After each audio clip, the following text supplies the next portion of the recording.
tengah malam pukul 1 pukul 2. Assalamualaikum, assalamualaikum, assalamualaikum. Jadi mengatuk rumah guru tuh usahakan dengan kuku. Assalamualaikum, hadangi satu mat, kada keluar usahakan dengan jari. Assalamualaikum, hadangi satu mat, mun kada keluar pakai telapak tangan.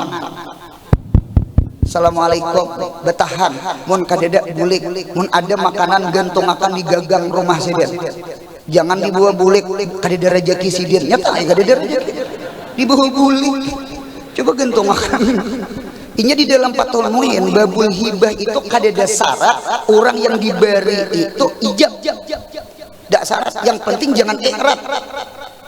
Dak syarat. Jadi boleh aja kita sedekah sir, buktinya sedekah sir. Kada harap ijab kabul tuh kayak jual beli. Gantung akan ada raja presiden. Dan boleh kayak sudah munya sudah tahu kali. Jangan ambil kayu galam. Itu bakal herannya.